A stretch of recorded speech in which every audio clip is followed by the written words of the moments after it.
मंत्री एस जयशंकर ने सोमवार को बताया कि यूक्रेन में फंसे भारत के लोगों को वापस लाने के लिए ऑपरेशन गंगा अभियान के तहत छठी उड़ान बुडापेस्ट से दिल्ली रवाना हुई, जिसमें 240 भारतीय नागरिक हैं। यूक्रेन का हवाई क्षेत्र बंद होने के कारण भारत वहां फंसे अपने नागरिकों रोमानिया, हंगरी, पोलैंड और स्लोवाकिया कैसे लगी उसकी यूक्रेन की सीमा चौकियों के जरिए वहां से बाहर निकाल रहा है। सोमवार को यूक्रेन में भारतीय दूतावास ने छात्रों को राजधानी कीव में रेलवे स्टेशन पहुंचने की सलाह दी ताकि वे युद्धग्रस्त देश के पश्चिमी हिस्सों तक आगे की यात्रा कर सकें। जयशंकर ने ट्वीट किया, बुडापेस्ट से छठी ऑपरेशन गंगा उड़ान 240 भारतीय नागरिक दिल्ली के लिए रवाना।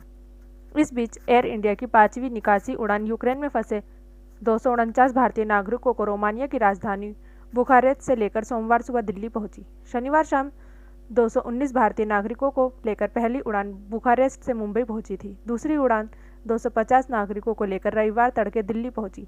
एयर इंडिया की तीसरी उड़ान करीब 240 भारतीय नागरिकों को लेकर हंगरी की राजधानी बुडापेस्ट से दिल्ली रवाना हो गई है। भारत ने इस अभियान को ऑपरेशन गंगा नाम दिया है। इस बीच कीव में स्थित भारतीय दूतावास ने यह कहा कि यूक्रेन की राजधानी में सप्ताहांत कर्फ्यू हटा लिया गया है और भारतीय छात्र शहर से बाहर निकलने के लिए रेलवे स्टेशन जा सकते हैं। दूतावास ने ट्वीट किया, कीव में सप्ताहांत कर्फ्यू हटा लिया गया है। सभी छात्रों को सलाह दी जाती है कि वे पश्चिमी भागों तक जाने के लिए रेलवे स्टेशन जाएं। यूक्रेन रेलवे लोगों की निकासी के लिए विशेष ट्रेन चला रहा है।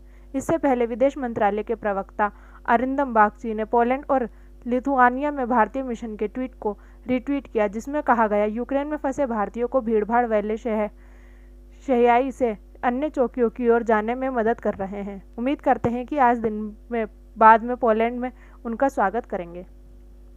बागची ने ट्वीट किया, शहाइनी में फंसे भारतीयों को पोलैंड में प्रवेश कराने के लिए अन्य पारगमन बिंदुओं तक लेने के लिए बस सेवा शुरू की है।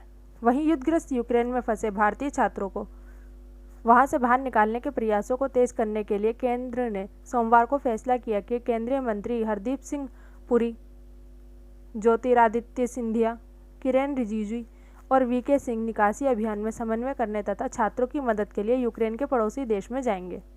सरकारी सूत्रों ने यह जानकारी दी। इस बीच विदेश मंत्री वी मुरलीधरन ने यूक्रेन में फंसे भारतीय छात्रों के अभिभावकों के साथ बातचीत की और उन्हें आश्वस्त किया कि सरकार छात्रों को सुरक्षित लाने के लिए हर संभव प्रयास कर रही है।